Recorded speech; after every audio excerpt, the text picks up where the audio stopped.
All right, it's time to vote for a game of the week. Hopefully, I got to the 500 subscribers I needed for the community page. And so hopefully you'll be able to just vote on this page, and I won't have to link in the description below, which is what I've had to do till now. Supposedly, I can now attach a poll to this video. I don't know how to do that yet, but hopefully it's there. And I have learned by the time you see this. Okay, 4 games.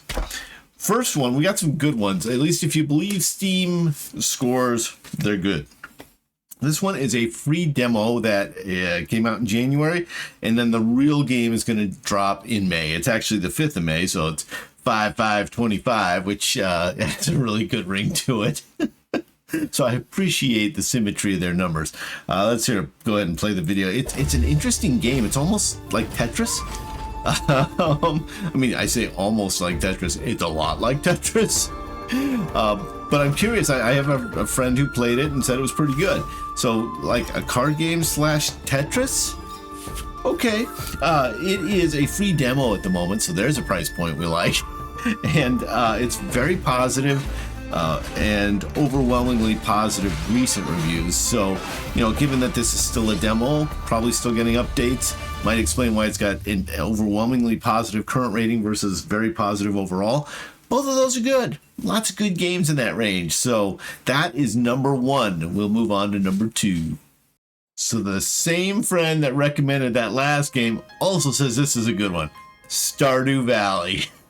Now, this is an older one. This is from, I believe it's 2016. Actually, I've got a couple older ones in this one. This is one of them.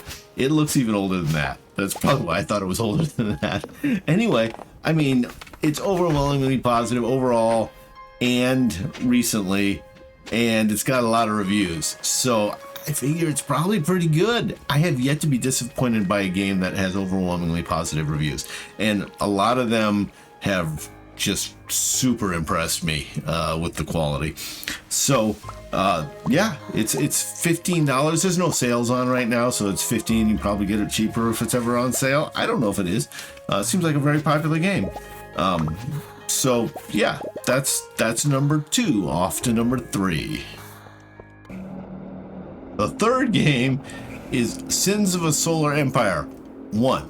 Now I see there's a 2 that is out, but I own 1, and I want to play 1 to see if I'm interested in playing 2. It's from 2012. This is not a current game, but it's $20, and it's very positive, both recent and overall. For a game made in 2012, it looks good. Like, it looks better than the other 2 games that I've just talked about in terms of the graphics. So it looks kind of cool. Very different from Duchy and Stardew Valley. So yeah, that's game number 3. Let's go to 4. Are you enjoying the sweet sounds of our 4th game, Trade Conquest? Now this one doesn't have quite as good of reviews. This one is positive. It's a 2024 game. Doesn't have very positive versus, or it doesn't have like recent versus overall, but I think it may just not be that popular of a game. I know I've talked to you guys. I'm a former CPA, so you say something like Trade Conquest and you've got my attention. So very different than the other games, but it's a 2024 game, pretty recent. It looks a lot like kind of a geopolitical business sim, so sounds cool. Sounds like it's right up my alley. So that's our 4. We got Drop Duchy. We're gonna leave it on this for the music. Okay, we got number 1, Drop Duchy. Number 2, Stardew Valley. Number 3, Sins of a Solar Empire 1. And 4 is Trade Conquest. And that smooth jam. Go ahead and vote, and we'll pick one of these up here.